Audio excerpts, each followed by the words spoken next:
গণ অভ্যুত্থানকারী সকল ছাত্র নাগরিক বলতে চাই, যদি ন্যায় বিচার না আসে প্রয়োজনে আরো একটি অভ্যুত্থান হবে।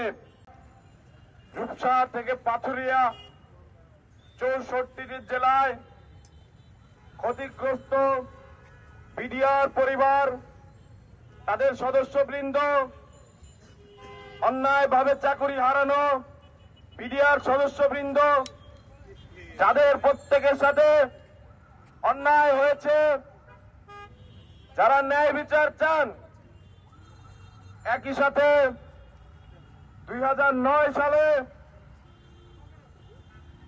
পিলখানায় যাদেরকে হত্যা করা হয়েছিল, সে সকল শহীদ পরিবারের সাথে যেন ন্যায় বিচার হয়, সেই তারা আজকে এখানে এসে দাঁড়িয়েছেন।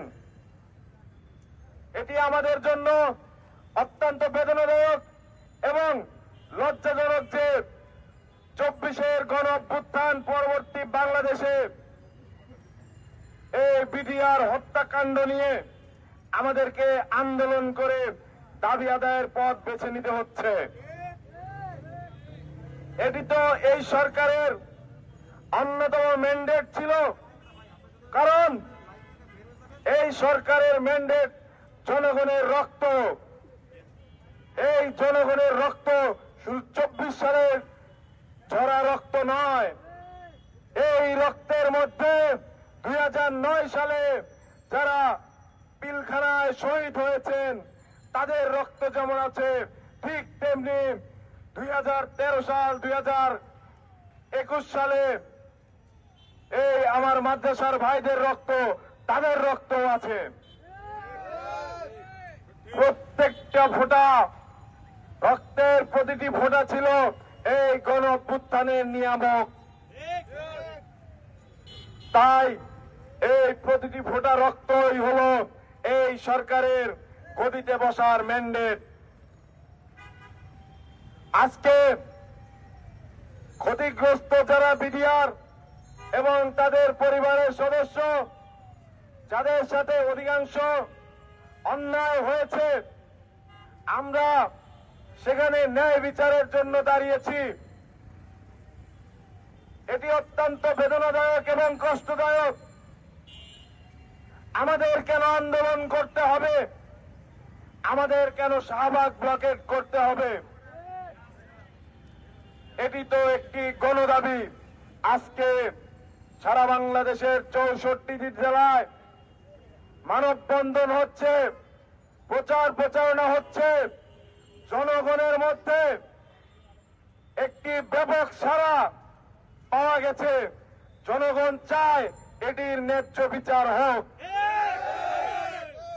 আপনারা জানেন, আমাদের দাবির প্রেক্ষিতে গত 23শে ডিসেম্বর স্বরাষ্ট্র মন্ত্রণালয় কর্তৃক একটি কমিশন গঠন করা হয়েছে, যার কার্যপরিধির 2-1 নং ধারা যুক্ত করে বলা হয়েছে, যারা দোষী সাব্যস্ত হয়েছে তারা দোষী থাকবে। তাহলে পুনর্তদন্ত করে কি লাভ? আজকে যারা চাকরি হারিয়েছেন অন্যরা, তাদের অপরাধ কি? তাদের অধিকার রয়েছে তাদের চাকরি ফেরত পাওয়ার, তাদের পরিবারের অধিকার রয়েছে সাধারণ নাগরিক সুবিধা পাওয়ার। অসংখ্য বিডিআর সদস্য জেলের ভেতরে বিনা বিচারে ধুকে ধুকে মরে গেছেন। মূলত তাদেরকে হত্যা করা হয়েছে। যারা হত্যা করা হয়েছে, যাদেরকে হত্যা করা হয়েছে, তাদের পক্ষ থেকে সেই হত্যাকারী হাসিনা এবং তার সাথে যুক্ত সকল দোষরের আমরা বিচার দাবি করছি। 2009 সালে যখন সকাল 9টার সময়, 9টার পরে এই ঘটনা ঘটে, সর্বপ্রথম ব্রেকিং নিউজ দেখা যায় কলকাতা টিভি চ্যানেলে। 25 ফেব্রুয়ারির এই পিলখানা হত্যাকাণ্ডের সেই তারিখে 3 ঘন্টা আগে, ঘটনা ঘটার 3 ঘন্টা আগে বাংলাদেশ ভারত সীমান্তে রেড অ্যালার্ট জারি করে দিয়েছে। আমরা বলতে চাই, এখানে স্পষ্ট বিদেশি শক্তির হাত আছে। আমরা আজকে গণ অভ্যুত্থানকারী সকল ছাত্র নাগরিক বলতে চাই, যদি ন্যায় বিচার না আসে প্রয়োজনে আরো একটি অভ্যুত্থান হবে।